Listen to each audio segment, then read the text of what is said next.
शिवसेना पक्षाच्या बाबतीतली प्रलंबित असलेल्या केसची सुनावणी ही सुरू झालेली आहे। मी आजपर्यंत कधीही आणि यापुढेही हे प्रकरण न्यायप्रविष्ट असल्यामुळे बोललेलं नाही आणि बोलणार नाही आहे। आमची साधी अपेक्षा अशी आहे की संविधानाप्रमाणे निकाल दिला जावा आणि तो दिला जाईल याची मला खात्री आहे। न्यायालयाबद्दल आम्हाला पूर्ण आदर आणि विश्वास आहे। परंतु सध्या देशामध्ये जे वातावरण आहे ते वातावरण पाहिल्यानंतर मला त्या वातावरणाबद्दल आणि ज्या काही घटना घडत आहेत त्याच्याबद्दल बोलणं हे भाग आहे असं वाटतं, म्हणून आज मी आपल्याला बोलवलेलं आहे। एकूणच सध्या देशात म्हणजे आपण आता पावसाळा सुरू आहे, शाळेमध्ये असताना मतलई वारे हा एक वाऱ्यांचा प्रकार ऐकला होता की जे संध्याकाळी आणि सकाळी जमिनीवरून समुद्राकडे जातात आणि जमीन थंड होते। आपल्या देशात राजकारणात सध्या मतलबी वारे सुरू आहेत, जे विरोधी पक्षाकडनं सत्ताधारी पक्षात जातात आणि त्यांना असं वाटतं की विरोधी पक्ष थंड होतात, पण आम्ही काही थंड होणाऱ्यातले नाही। देशातली परिस्थिती पाहिली तर कमी दाबाचा पट्टा तयार झालेला आहे आणि ही वादळापूर्वीची शांतता आहे असं एकूण चित्र या देशात आहे। गेले महिने 2 महिने देशामध्येच नव्हे तर संपूर्ण जगात आपल्या देशातल्या तरुणाईची म्हणजे जेनझी या पिढीने सरकारला कसं गुडघ्यावरती आणलं याची चर्चा सुरू आहे।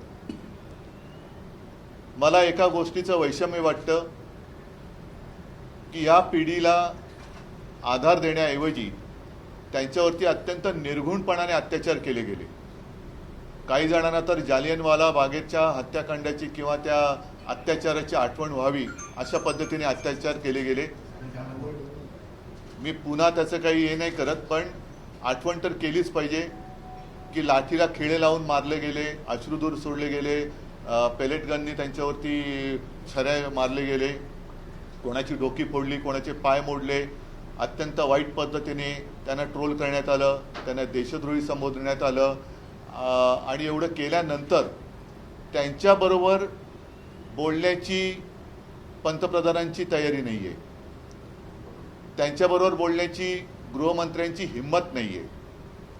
आज संपूर्ण विरोधी पक्ष आणि संपूर्ण देश पंतप्रधानांकडून आणि गृहमंत्र्यांकडून उत्तर मागतोय की अत्याचार तुम्ही का केलेत आणि कशासाठी केले।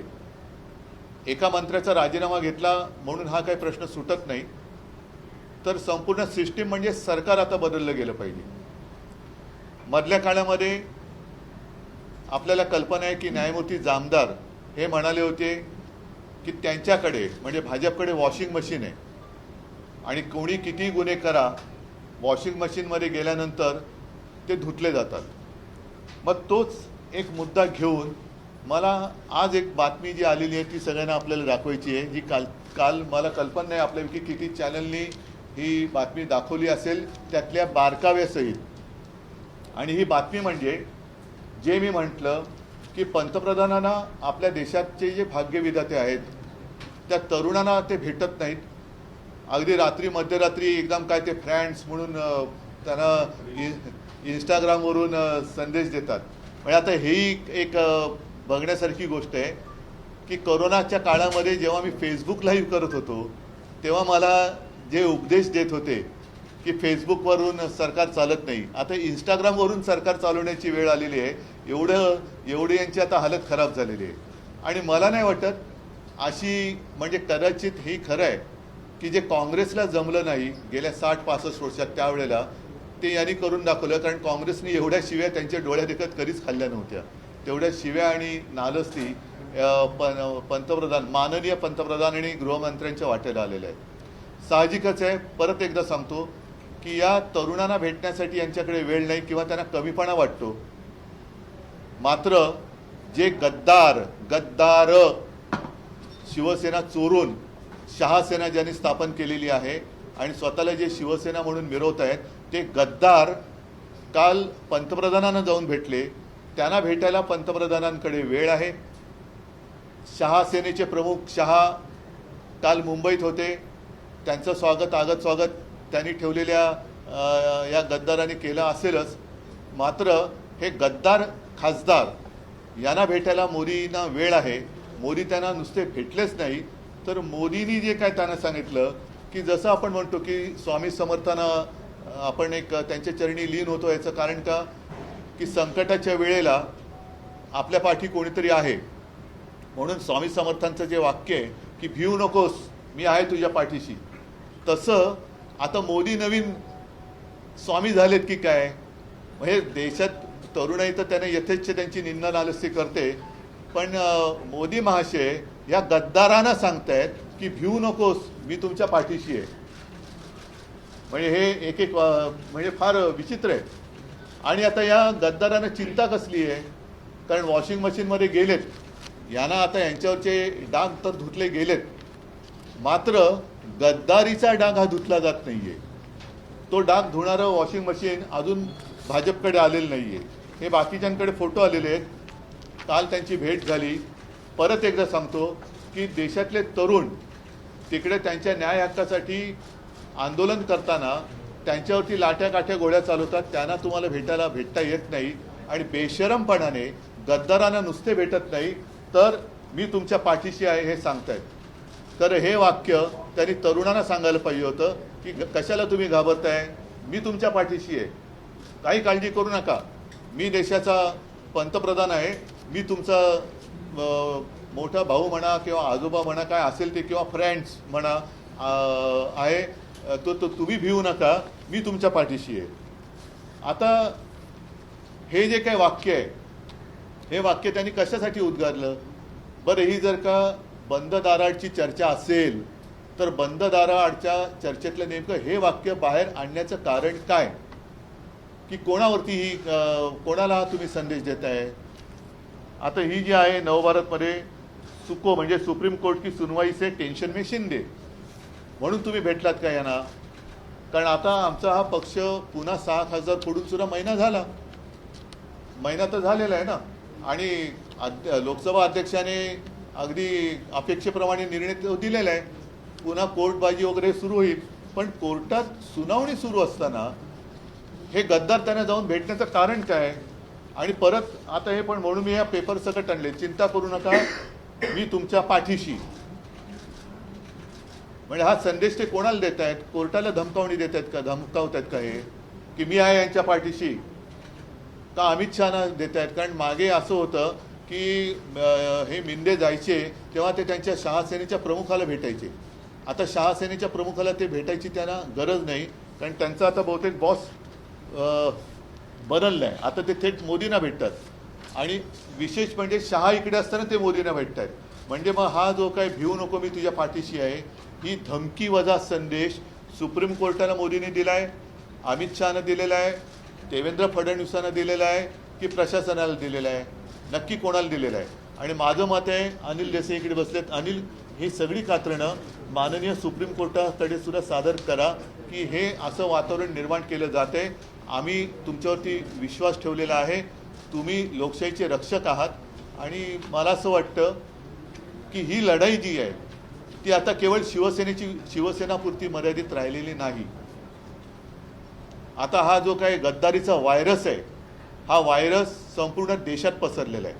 आणि कदाचित मोदींनी हा संदेश इतर पक्षातल्या होऊ शकणाऱ्या गद्दारांना पण दिलाय का, की तुम्ही काळजी करू नका, गद्दारी करा, आमच्याकडे या, मी तुमच्या पाठीशी, बघूया तुमचा आपका बाल भी नहीं बाका होगा, मैं देखता हूँ. तर असा हा संदेश किंवा ही धमकी मोदींनी कोणाला नक्की दिले, सुप्रीम कोर्टाला दिले, अमित शहानं दिले, देवेंद्रनं दिले, प्रशासनाने दिले का हा संदेश इतर पक्षातल्या गद्दार होऊ शकणाऱ्या खासदारांना दिले की तुम्ही गद्दारी करा, मी तुमच्या पाठीशी आहे. तर याचा हा खुलासा झाला पाहिजे. आणि जे मी म्हटलं की ही लढाई ही केवळ आता शिवसेनेपुरती मर्यादित राहिलेली नाही, तर गद्दारीचा व्हायरस हा लोकशाहीचा जीव घेतोय. तर लोकशाहीबद्दल प्रेम असणारे, संविधानाबद्दल प्रेम असणारे जे देशभक्त आहेत, त्या तमाम काश्मीरपासून कन्याकुमारीपर्यंतच्या तमाम देशभक्तांना मी आवाहन करतोय की तुम्ही आता ही लढाई आपण सगळ्यांनी मिळून एकत्रित लढण्याची गरज आहे. देशाचं संविधान आणि देशाची लोकशाही वाचवण्याचं कर्तव्य हे आपल्याला करावं लागणार. देशातला तरुण तर त्याचं तर आता माथं भडकलंय. त्यांच्याबरोबर आता यांनी कितीही प्रयत्न केला तरी ते त्यांचं प्रवचन ऐकायला तयार नाहीत. आणि म्हणून एकदा सांगतो की ही गोष्ट गंभीर आहे. ही आम्ही सर्वोच्च न्यायालयाच्या निदर्शनास नक्की आणून देणार आहे. पण मोदींनी सांगायला पाहिजे की हा धमकीवजा संदेश तुम्ही नेमका कोणाला दिला आहे आणि गद्दारांना आता नेमकं भय कसलं आहे. वॉशिंगमध्ये धुवून घेतल्यानंतर सुद्धा तुम्ही पुन्हा का घाबरून तुमची पळापळ का होते, का शेपट्या घालून तुम्ही मोदींकडे जात आहे. तर ह्याचा खुलासा व्हायला पाहिजे.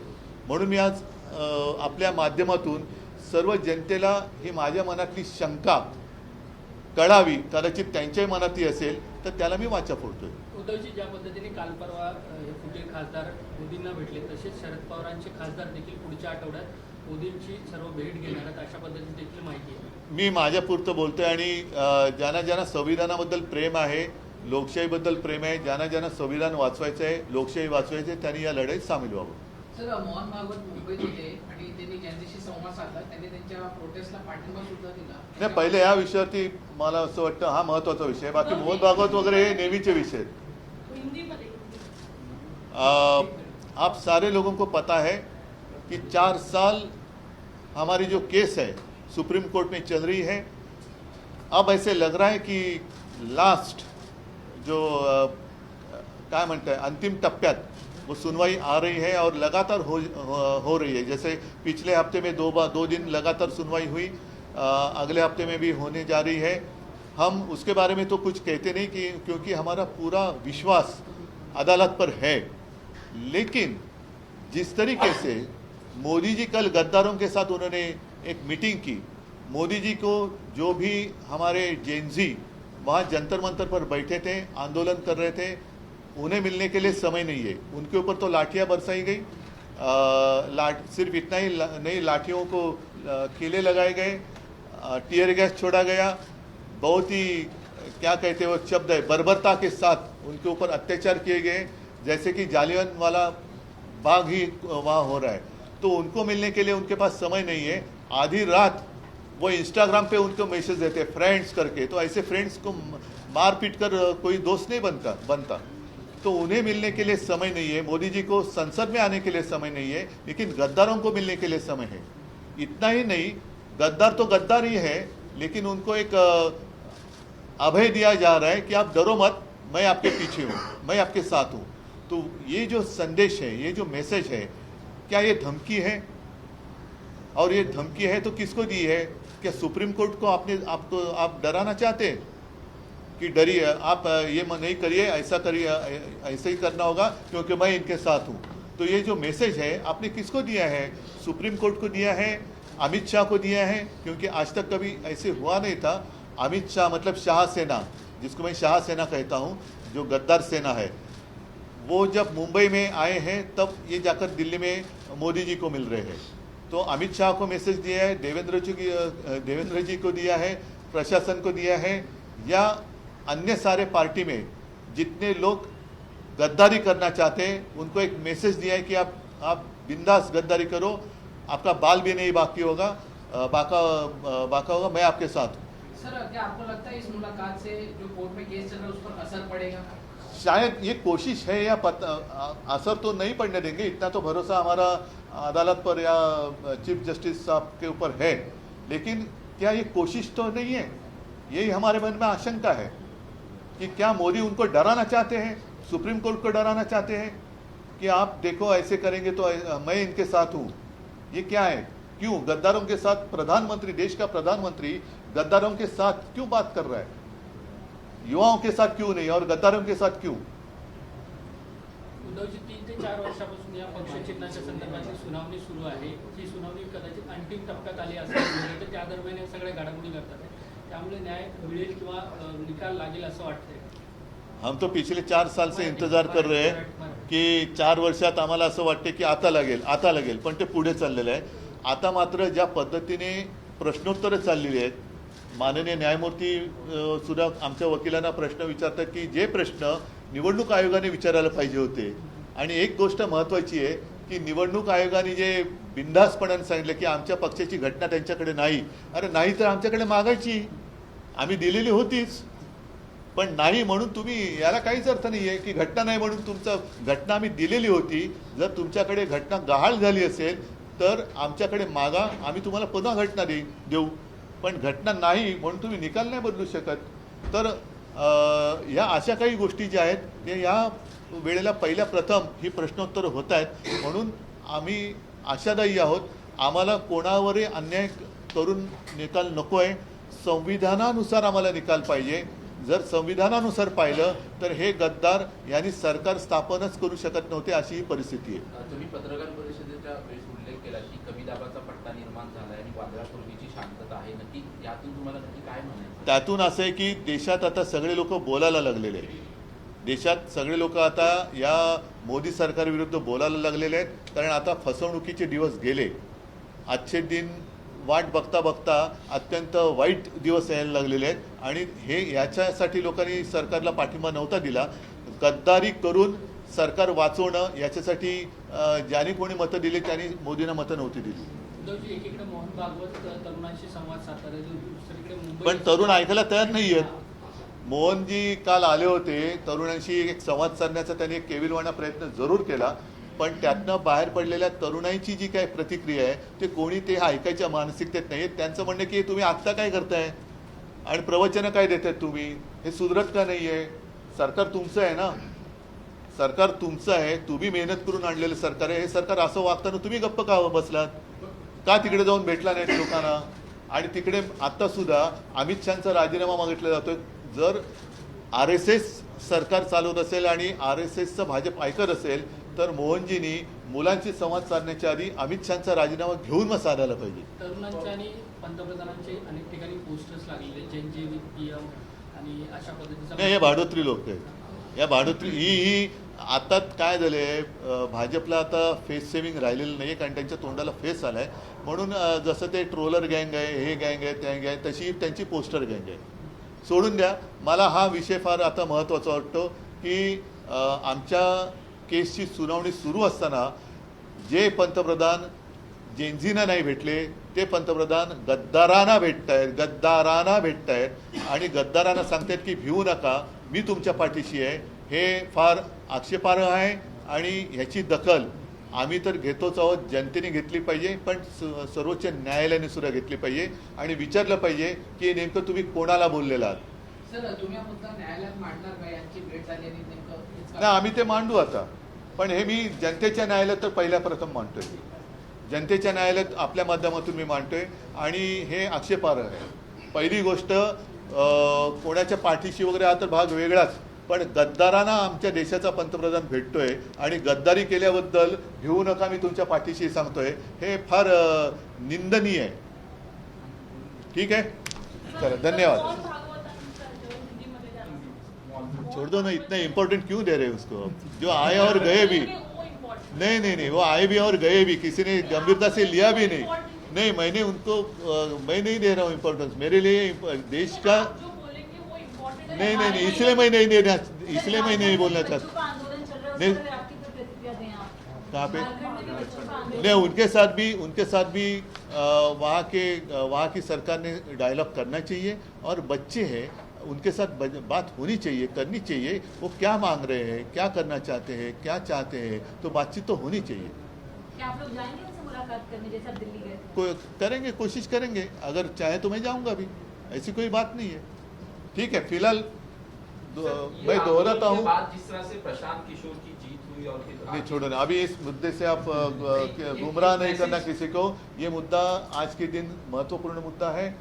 मैं दोहराता हूँ कि प्रधानमंत्री जी को जेनजी के साथ मुलाकात करने के लिए या डायलॉग करने के लिए समय नहीं, लेकिन गद्दारों के साथ वो डायलॉग कर रहे हैं. और इतना ही नहीं, उनको एक वो आश्वस्त कर रहे हैं कि आप डरिए मत, मैं आपके साथ हूँ. तो ये बहुत ही गंदी बात वो कर रहे हैं.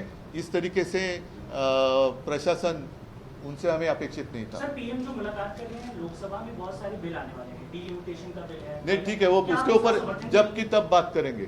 चलो, धन्यवाद सगळ्यांना. जय हिंद, जय महाराष्ट्र.